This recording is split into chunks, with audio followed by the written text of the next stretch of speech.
Бүгін вентиляторды қалай құрастырылуы жөнінде сіздерге түсіндіретін боламын. Комплектте осы детальдардың бәрі бар. Сіздерде коробканы ашқан кезде бастайық. Бірінші очередь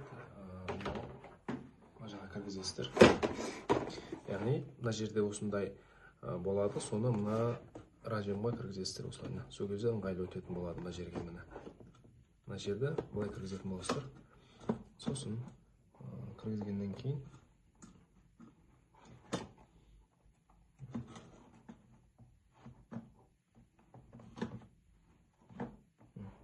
мына жерде орын болады. Осы пакеттің ішінде қажетті барлық детальдер бар.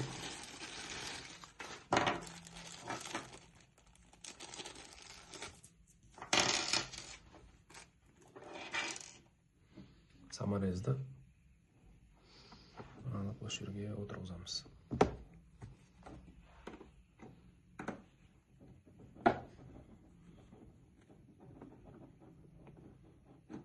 Саморезді отырғыздық. Енді проводты өткізіп аламыз.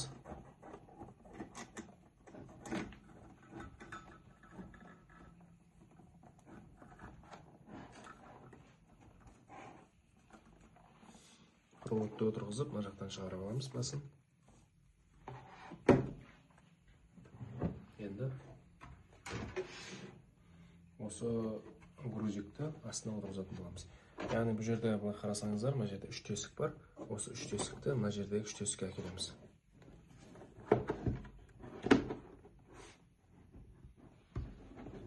Мына өзінің орнына отырды. Ар жақта отыратын тесіктері көрініп тұр. Енді мына осындай 3 бізде арнайы 3 шайбысымен бар, осыларды мына жерге отырғызатын боламыз.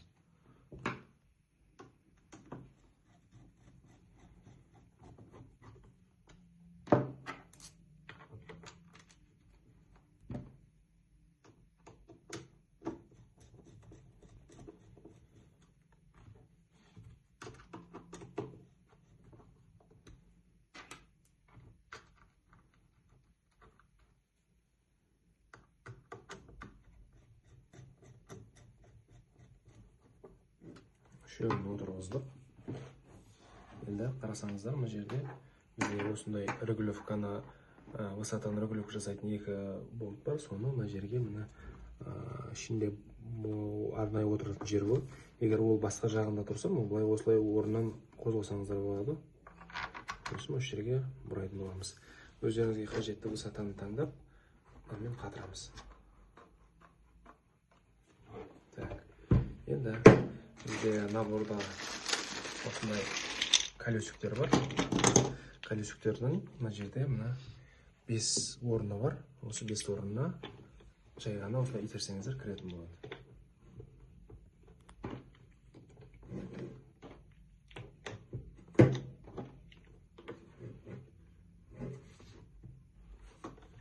Енді біздің негізгі астыңғы бөлігі дайын болды. Осы жерге су құятын бачокты отырғызасыздар. Яғни мына жердегі осыны мына разъемға алып келесіздер. Сол кезде өзінің орнына отырады. Енді бізде бұл дайын. Келесі лопсты жинаймыз.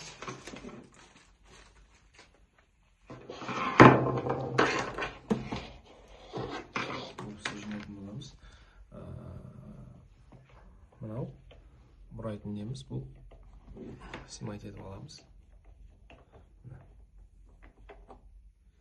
Бұны снимать етеміз, сосын бұны снимать етеміз. Енді бізде қорғаныш сеткасының 2 түрі бар. Соның мына түрін осы жерге отырғызатын боламыз.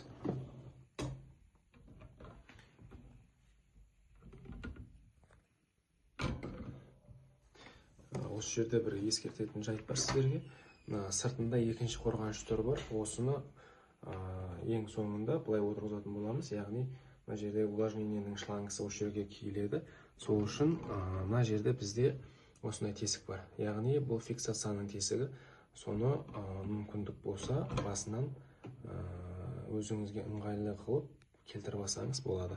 Яғни мына көріп тұрғаныңыздай сыртқы қорғаныш сеткасы мен ішкісінің екеуінде осындай орын бар. Соны бір-біріне келетіндей қылып қойсаңыз ыңғайлы болады. Осылай отыратын болады. Қазір біз астыңғы сетканы өзімізге ыңғайлы қылып келтіріп алдық. Енді қараны қатырамыз.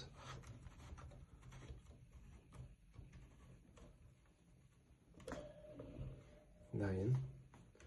Енді мына жерде көріп тұрғаныңыздай екі осындай арнайы орны бар. Соны мына жерге отырғызған кезде ол өзінің орнын табады. Яғни мына жерде тоже бар. Мынау келіп мына жерге отырады. Орнына отырды. Мынау бұрайтыны бар. Соны сағат тіліне қарсы бұраймыз. Сағат тіліне қарсы. Енді мынауымыз локусымызды отырғыздық. Қаттырақ бұрсаңыздар болады. Келесі бізде сыртқы защитный сетка. Яғни жаңа айтқанымдай орнына келтірдік. Екеуі астыңғы мен үстіңгі тесіктер бір-біріне келді. Енді бізде набордың ішінде осындай гайка болтымен болады. Соны осы жерге отырғызасыздар. Бұл соңғы страховка негізінен отырғызған дұрыс болады. Отырғызылды. Енді мына жерде міне сізде мүмкін наборда былай жабылып тұрған болуы мүмкін. Осыны ашасыз да, мына жерге отырғызасыз. Барлығын отырғызып шығасыз. Тағы сіздерге түсіндіріп беретін жағдай бар мына жерде. Мына жерде соңғысында бұл басатыны жоқ, тек қана осылай кигізіледі. Соны кигізсеңіздер. Енді мына увлажнение шлангысын жай ғана кигізесіздер осылай. Қатты қиындық тудырмайды. Енді біз жоғарғы бөлік пен үстіңгі бөлік екеуін жинап болдық. Енді екеуін бір-бірін біріктіреміз. Яғни мына жерде көріп тұрғандарыңыздай кабель шығып тұр. И жоғары жақтан екеуінің кабелін бір-біріне біріктіреміз. Бұл жерде өзінің направлениесі бар. Яғни екеуін осылай біріктіреміз. Сосын көрсеңіздер, мына жерде нені жоғарғы бөлік пен үстіңгі бөлікті біріктіретін, төменгі бөлік біріктіретін болып бар. Соны бұратып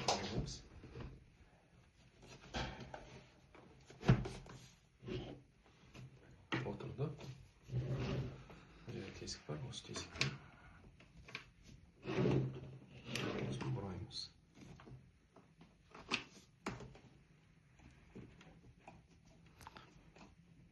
Бұралды. Шлангыны астына тигіземіз. И біздікі дайын. Яғни, если су құятын болсаңыздар, су құятын кезде үстінен де құюға болады. Осы мына жердің крышкасын бөлек алынатын болады.